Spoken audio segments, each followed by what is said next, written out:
Gary Weisskopf from the New York State Office of Mental Health. Thank you all for getting on this webinar in short notice. We really appreciate it. I do want to say that, we are only holding this webinar on short notice because of the importance of the information. It's being recorded, and it will be distributed for people who can't get on today, given the holiday week. A couple of things we want to point out. Everybody is muted automatically. If you have any questions, please submit them through the chat box. We won't be taking questions today, but we will be trying to respond to the questions that we get in our frequently asked questions document. We will also be sending out the slides as soon as we can shortly after this. So again, everyone is muted. Questions in the chat box. We will get back to you, and the handouts will be distributed. So with that, I'm going to get started, recognizing that some people are still getting on. And what we want to talk about today are the issues of claims denials. As some of you may know, we've been in managed care now for many of the behavioral health services for around 3 years, and some of the plans have had persistent issues with claims denials, some of which have been the fault of the providers and some of which have been the fault of the plans. We have had some systemic plan payment issues, and the state has done root cause analysis to try and understand what's been going on. As a result of that, there's been a mandate put on a number of the plans for cash advances to providers for specific services. This webinar is to really talk through what we mean by that, who's affected in terms of plans, what services are affected, how this actually works, and what the timelines are, and then what you as a provider really need to know and to keep in mind. And that's what we're really going to go through today. We're going to go through a little bit on root cause analysis, cash advance, what you can do to prepare, and then billing best practices. And again, as people are just coming on, you're all muted. Please submit any questions through the chat box, and the slides will go on, and we'll go out as soon as possible. So we did the root cause analysis on specific services that had very high denial rates, where we saw that across plans. As an individual provider, you might be experiencing denials that are not affected by this root cause analysis. The root cause affected CPEP, partial hospital, ACT, PROS, and all the HCBS services. And it was really designed to identify what the cause of those denials are, and some of the major reasons that we found in getting the root cause analysis back from the managed care plans around New York State were, again, system configuration issues, provider claiming errors, which were often the result of incorrect rate codes or procedure codes or rate and procedure code combinations. You should all know, or be able to, somebody in your organization should know that the state has put out a billing manual for managed care that lays out what procedure codes and what rate codes and what combinations need to be billed in order for these services to receive government rate. If the right billing code combinations aren't used, the plans do not know that the service is subject to government rate and are not going to be paying you correctly. Also, we've had a number of providers that submitted claims past the timely filing requirements. In the contracts, there are probably 90 or 120-day timely filing contracts that each provider would have with a plan, and if those claims come in late, the plans are not required to pay. Lack of prior authorization requested. This is sometimes a plan issue and sometimes a provider issue, depending upon whether prior authorization is required, and every plan has got a different situation. And then sometimes services were billed that were not included in the provider's agreement. So one of the things we had said when we went to managed care and have said frequently is you should know what's in your contract with the MCO. Now, you as a provider might argue that the service is in your managed care contract, and the plan might be saying it's not, and that's something that's going to have to get resolved.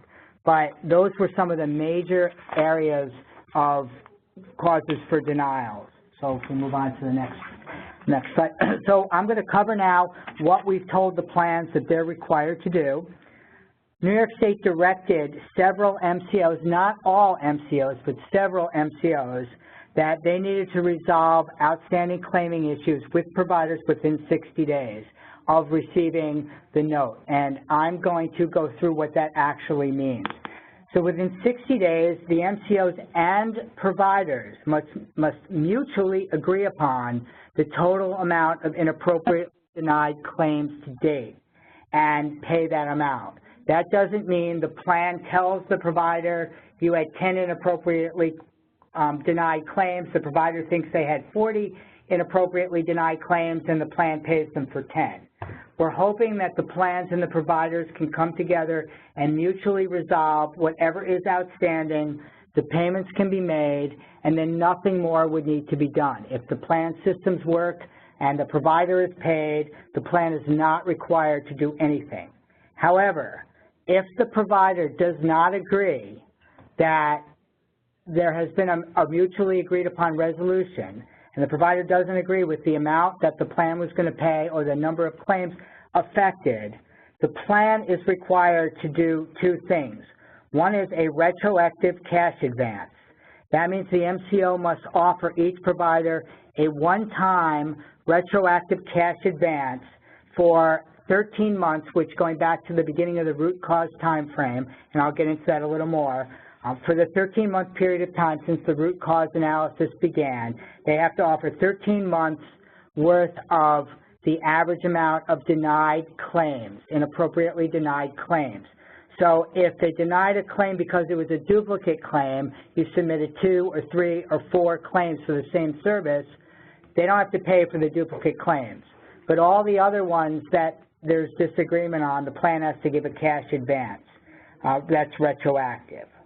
If the plan has systems problems where their systems can't pay properly, they also have to pay prospective cash advances to the provider until their systems are fixed. We're going to have examples of these and how to figure this out coming up, and I'm sure that there will be questions. Additionally, the MCO is required to resolve any inappropriately denied claims going back to the start of the behavioral health transition. So the cash advances affect the root cause time period, which is a 13-month time frame. But if there are systemic problems where the plan hasn't been paying or has been inappropriately denying, then those have to be fixed back to the time when we made the transition, and prompt pay laws, which I'll talk about, requirements for interest will also be required. Here's the kicker. All cash advances have to be reconciled. That means every specific claim has to be worked through on a claim-by-claim basis. So part of the cash advances may be money that should have not been paid to the provider because it was an appropriate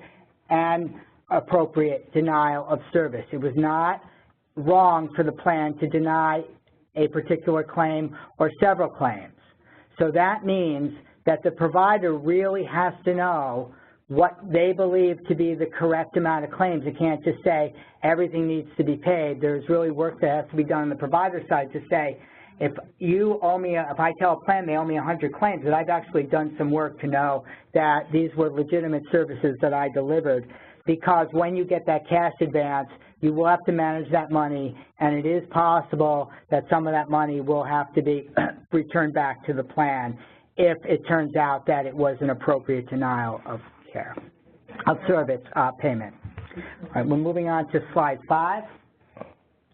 So here's what you can do in order to be ready for this. First, you need to identify affected claims. So examine your accounts receivable to determine which claims were inappropriately denied or paid at incorrect rates. Both of those are an issue. You may already have been contacted by a plan, but if you don't know who to contact, we have a link here to go to the MCAC matrix to understand who you should talk to. You can go to your provider rep, you can go to a contracting rep and reach out to them. Reach out to them if they haven't reached out to you. They are only recently notified that the plan themselves has to do this, so they're probably just getting organized themselves. We finished talking to all the plans last Friday. So my guess is, given the holidays, some of them might be already reaching out, but a lot of them are probably just getting organized to reach out to providers. Manage your cash advance carefully. As we said, and we can't say enough, there will be reconciliation against these claims. and it may be determined that you're not entitled to some of the reimbursement, and they may get recouped from future payments. So a good suggestion would be to retain a portion of the funding that you get in case you were overpaid, so you don't run into a cash flow problem going forward. If you believe that you have claims that were not claims denials that were not covered by the root cause analysis but were inappropriately denied, first you should be reaching out to the plan to try and resolve them. But if that doesn't work and you feel that you need help, we put the addresses of 2 mailboxes here. One is the Department of Health Behavioral Health Complaint mailbox, and the other is the OMH mailbox. And feel free to contact either one of them. But the first thing you need to do is reach out to the plan about the denied claims. Okay? So moving on, I'm going to go through how a cash advance is actually calculated. To reiterate, there are 2 components to the cash advance. One is a one-time retroactive cash advance for money that was historically inappropriately denied. And the second is prospective payments, which are for ongoing systems problems on the part of the plan. All right, I'm going to just skip to page 7 and talk about dealing with cash advances and provider claiming errors just a little bit. Talk about some of the big provider claiming errors. We talked a little bit in the beginning. But when negotiating your cash advance, it's important to keep these in mind.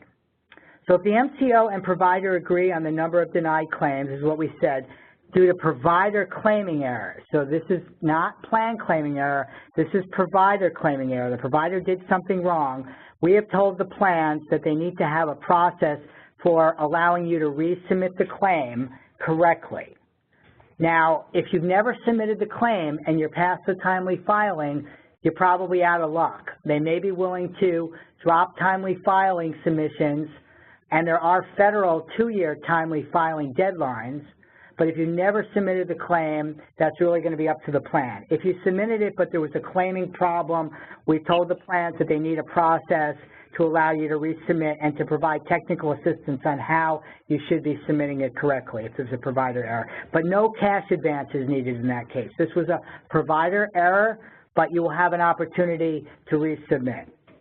If the MCO and the provider disagree that claims were denied due to provider claiming errors and or the total number of claims that were impacted, then the cash advance is appropriate, kicks in, and is required. And a process to work through the dispute will have to be put in place with each provider, which is going to be timely and require time on the part of the provider and time on the part of the plan, and might take a little while to actually work through all of these. And they'll have to be reconciled against whatever findings come out of that. But the MCO will have to pay the full one-time retroactive cash advance in this circumstance. And the provider will really need to manage their cash. If you're disputing whether it's provider error, it may be the case that you're wrong, and it may be the case that you're right, but you better be able to manage your cash that you get in case you can't keep it.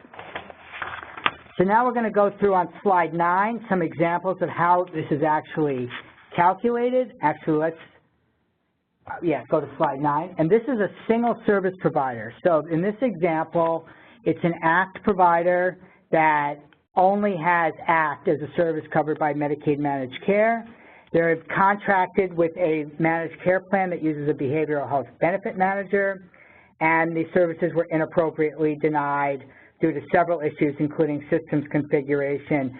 And the vendor, MCO/vendor, has told the state it's going to take a year to fix all the identified issues.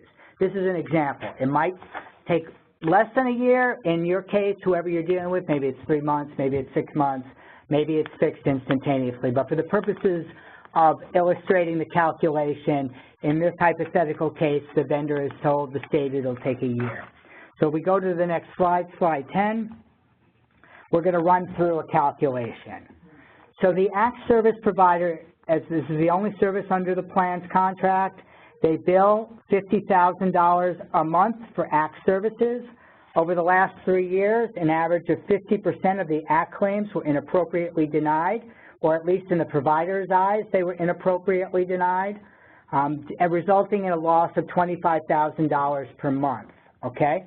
So given that that's the case, the MCO and the provider have failed to agree on a total amount of inappropriately denied claims. The MCO makes a one-time retrospective cash advance for all denied claims from 12/1/17 to present. And again, 12/1/17 is the beginning of the state's root cause analysis. That's why that date is picked.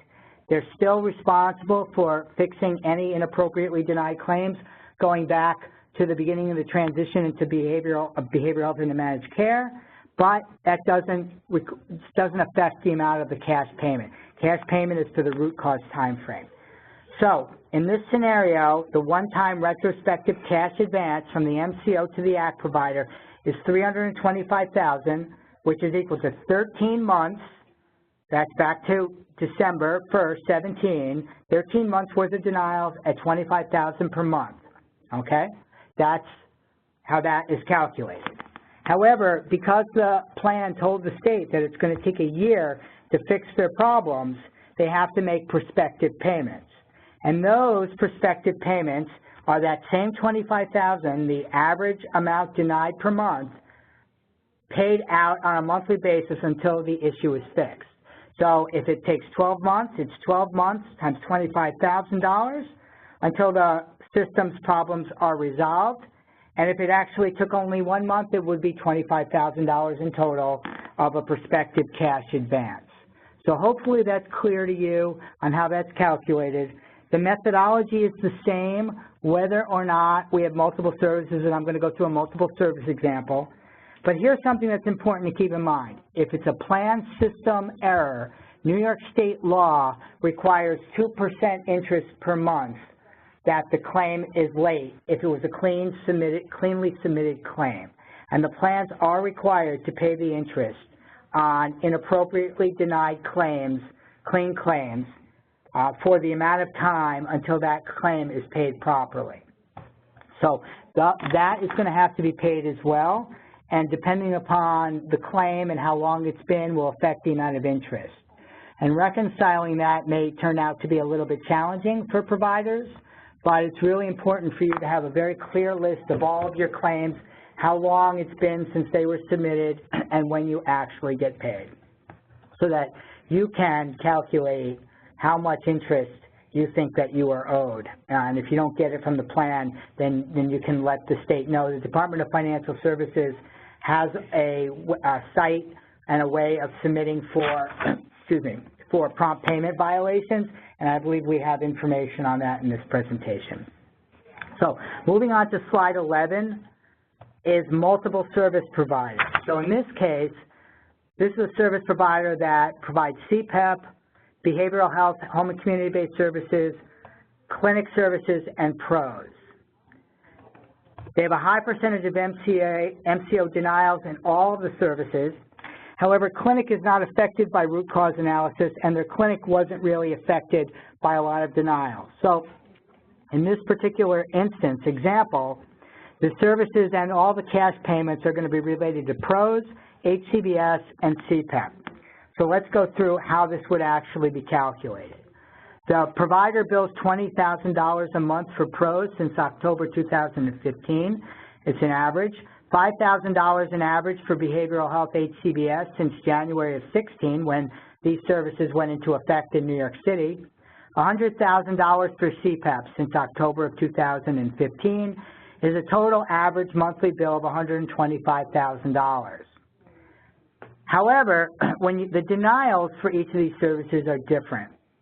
So over the last 3 years, approximately 50% of all the PROS claims were denied, 50% of the behavioral health HCBS claims were denied, and 90% of all the CPEP claims were inappropriately denied every month, resulting in a $102,500 monthly deficit to the provider. And that's calculated as PROS is $20,000 times 0.5, because 50% of the claims were denied, or $10,000 a month. CPEP, which is $100,000 of billings, 90% denial, meaning $90,000 wasn't paid per month. And HCBS, which is $5,000 in billing, half of which were denied, generating $2,500 in unpaid claims every month for a total deficit of $102,500. Okay? Let's move on to slide 12.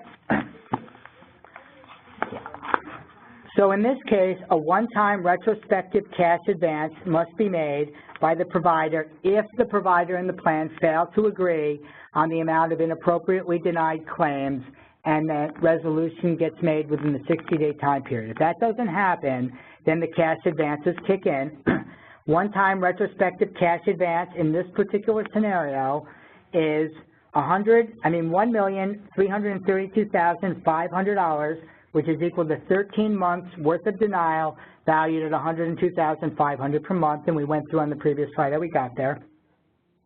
The monthly prospective cash advance is assuming the same scenario, that it's 1 year to resolve the systemic problems. It would mean that the plan would make a payment of $102,500 for the next 12 months. That's on top of the continued payment for claims that are coming in. So assuming that the same denial rate happens, the provider is still responsible for submitting all claims in a timely manner. If you don't continue to submit claims, then the plan wouldn't be appropriate to make payments to you. So you must continue to make your claiming in a timely manner. Assuming you continue to get the same percentages of denials, the plan would make a prospective payment of $102,500 until they fix their systemic problems and the providers are paid properly. Again, the plan is responsible for resolving all inappropriately denied claims back to the transition into managed care, and they're required to pay interest for prompt payment violations. And the MCO and the provider will reconcile all the claims. That's the requirement. So moving on now to slide 13, we're going to cover a few best practices for the providers. This is, again, some of these things we've already been saying. Timely filing. Several providers, particularly home and community-based services providers, but not only home and community-based service providers, took a really, really long time to submit claims. And that's just, not okay. You're not required to be paid when you do that. So it's important to pay attention to timely filing requirements. Don't hold on to claims. We've had providers holding on to claims for months and months and months because they weren't getting paid properly. If you don't submit, you have a timely filing problem. So you need to submit even if you're not getting paid properly. Get those claims in. Prior authorization required. So to avoid denials due to no prior authorization, providers need to follow the prior authorization guidelines that are in the billing manual, and we have a link, and we'll send this out again. The link will be in there. Not all services. Clinic doesn't require prior authorization. PROS doesn't require prior authorization for pre-admission, but it does for admission. You need to really take a look at what the prior auth requirements are for each specific service and make sure that you're following whatever requirements there are. Sometimes you just have to contact the provider to tell them that you're seeing an individual so that they can put an authorization in their system, which is not the same as a prior authorization. It's an authorization so a payment gets made. And if the plan asks you to do that, you need to do that so that they can just make sure that you get paid in a proper manner. Ensure claim submissions include appropriate prior authorization numbers as needed. Then number 3, inaccurate rate and procedure codes.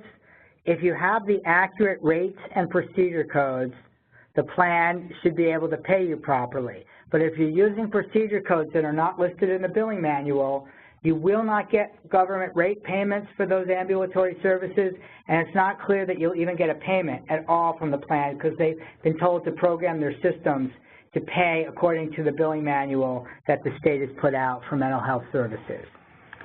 One thing I should add, which I should have said at the beginning, is everything I'm saying is about mental health services only. All right, let's move to slide 15 and just talk for a moment about the top reasons for claim denial. Duplicate claims. Duplicate claim is a major reason for claim denial. So please, before getting into an argument with a managed care plan, double check to make sure that what you're arguing about is a unique claim that you believe you haven't been paid properly for, and double check to make sure that you didn't submit 2, 3, or 4 claims and that you got paid for one of them but denied for 3. So it's really incumbent upon you to look through your system and make sure you're reconciling claims correctly, that you know what it is that you're arguing for. And I'm not saying that there aren't plan problems, because we do know they're out there, but just make sure that you know your own system before getting into this discussion. Ensure that the bill type field is accurate if a claim needs to be resubmitted. There have been errors with bill type field information not comporting to what the plans have indicated, and the MCAC website has information on the bill field, and there's a link to where you can get that information. There were disallowances for the service not under contract. Make sure that your contract actually includes the service that you're billing for. If it's not in your contract, the plan can choose to pay you out of network, but they're not required to pay out of network unless it meets some certain emergency service and other requirements. If you believe that your service was in contract and the plan said it was out of network, then that's an appropriate issue to be raising with the plan. Number 7, no provider notification to the MCO, so no authorization is entered. Particularly, this is around HCBS. You can do the first 3 HCBS services, but you need to notify the plan so that they can do 2 things. 1, put an authorization into their system. It's not a prior auth. It's an authorization so you could be paid. But also they need to make sure the person isn't going to another HCBS service for the exact same service, and they went to Gary's HCBS service provider instead of, and now they're going to Doug's, but it's the exact same services, and they have been going to multiple places, but there's only one place that they're supposed to be going. So just moving through a little quickly, the next slide really gives you a link to the DCFS, Department of Financial Services, prompt pay guidelines, and we'll try to get some more information about prompt pay in the near future, but that will give you information about prompt pay. Moving to slide 17, reconciliation reminder. Just can't say this enough. Everything will be reconciled. On slide 18, which you will be getting, are links to additional information. And then slide 19 and 20 are really important. This is going to tell you for each plan which service they're required to do cash advances on. You don't want to go to a Medicare for an ACT cash advance because they're not subject to the cash advance requirement for ACT because they didn't have the denial issue in that case. But if you look at this, you will see for each plan, and they're broken up by New York City and rest of the state. So this will be coming out to you shortly. And then on the slide 20, we have for each HCBS service and each plan which service they are subject to the cash advance requirements. I realize this is very, very fast and very, very short notice. It's recorded. We'll be sending out a link to the recording. Please share it if the right people aren't on this because of the holiday week. And then we will be doing follow-ups as we go. Imagine that there might be issues going forward with implementation of the cash advance requirements. So if you have any concerns or problems, again, the mailboxes are in this PowerPoint presentation, and we do look forward to hearing from you. And with that, anyone who submitted questions in the chat box, we appreciate it. We'll take a look at it. We'll leave the line open for a little bit, the WebEx, so people can ask questions for a little bit, but we're going to sign off the audio portion of this. And Happy New Year, everybody, and thank you for listening in. Bye-bye.